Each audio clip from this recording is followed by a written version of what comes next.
ಇನ್ನು ಮುಖ್ಯಮಂತ್ರಿ ಸಿದ್ದರಾಮಯ್ಯನವರಿಗೆ ಮಂಡಿ ನೋವು ಕಾಣಿಸ್ಕೊಂಡ ಹಿನ್ನೆಲೆಯಲ್ಲಿ ಇವತ್ತು ಅವರು ಹಾಸ್ಪಿಟಲ್ಗೆ ಹೋಗಿ ಟ್ರೀಟ್ಮೆಂಟನ್ನು ತಗೊಂಡಿದ್ದಾರೆ. 2 ದಿನ ರೆಸ್ಟ್ ಹೇಳಿದ್ದಾರೆ ಅವರಿಗೆ.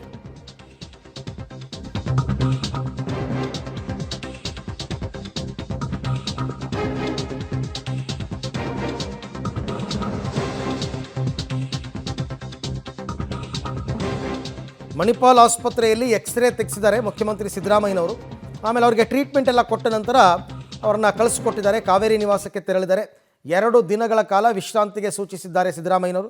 ಹಾಸ್ಪಿಟ್ಲಿಂದ ತೆರಳುವಾಗ ಕೂಡ ಸ್ವಲ್ಪ ಕುಂಟುಕೊಂಡೇ ತೆರಳಿದ್ದಾರೆ ಸಿದ್ದರಾಮಯ್ಯನವರು. ಡಾಕ್ಟರ್ ಸತ್ಯನಾರಾಯಣ ಅವರು ಅವರಿಗೆ ಟ್ರೀಟ್ ಮಾಡಿದ್ದಾರೆ. ದೃಶ್ಯದಲ್ಲಿ ತಾವು ನೋಡ್ತಾ ಇದ್ದೀರಾ. ಬೆಂಗಳೂರಿನ ಮಣಿಪಾಲ್ ಆಸ್ಪತ್ರೆಗೆ ಹೋಗಿ ಟ್ರೀಟ್ಮೆಂಟ್ ತಗೊಂಡು ಎಕ್ಸ್ರೇ ಮಾಡಿಸಿ ಬಂದಿದ್ದಾರೆ. ಬಂದ ಮೇಲೆ ಅವರಿಗೆ ಟ್ರೀಟ್ಮೆಂಟ್ ಎಲ್ಲ ಕೊಟ್ಟ ನಂತರ ಪೇಯ್ನ್ ಕಿಲ್ಲರ್ ಎಲ್ಲ ಕೊಟ್ಟಿರ್ತಾರೆ, ಸ್ವಲ್ಪ ಕ್ರೀಮ್ ಅದು ಇದೆಲ್ಲ ಕೊಟ್ಟಿರ್ತಾರೆ. ತುಂಬ ದೊಡ್ಡ ಪ್ರಮಾಣದಲ್ಲಿ ಏನು ಫ್ರ್ಯಾಕ್ಚರ್ ಆ ಥರ ಏನಾಗಿಲ್ಲ. ಮಂಡಿ ನೋವು ಕಾಣಿಸ್ಕೊಂಡಿದೆ, ಬಟ್ ಸ್ವಲ್ಪ ನಡೆದಾಡೋದಕ್ಕೆ ಕಷ್ಟಪಡ್ತಾ ಇದ್ದಾರೆ. ಹಾಗಾಗಿ ಇವತ್ತು ಮುಖ್ಯಮಂತ್ರಿಗಳು ಅಧಿಕೃತ ಎಲ್ಲ ಕಾರ್ಯಕ್ರಮಗಳನ್ನ ರದ್ದು ಮಾಡಿದ್ದಾರೆ. ನಾಳೆ ನಾಡಿದ್ದು ಕೂಡ ಅವರು ರೆಸ್ಟ್ ಮಾಡಬೇಕಾಗತ್ತೆ. ಓಡಾಡಿದ್ರೆ ಪೇಯ್ನ್ ಜಾಸ್ತಿ ಆಗುತ್ತೆ. ಹಾಗಾಗಿ ಅವ್ರು ರೆಸ್ಟ್ ಮಾಡಬೇಕು.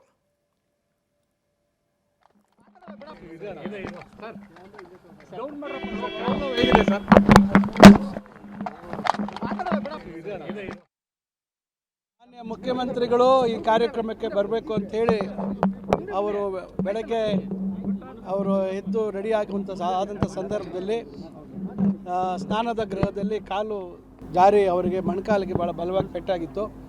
ಆ ಕಾರಣದಿಂದ ಅವರು ಪೆಟ್ಟು ಭಾಳ ಆಗಿ ಭಾಳ ನೋವಿದ್ದರಿಂದ ಅವರು ಮಣಿಪಾಲ್ ಆಸ್ಪತ್ರೆಯಲ್ಲಿ ಅದಕ್ಕೆ ಸ್ಕ್ಯಾನಿಂಗ್ ಮಾಡಿಸುವಂಥದ್ದಕ್ಕೆ ತುರ್ತಾಗಿ ಹೋದರು.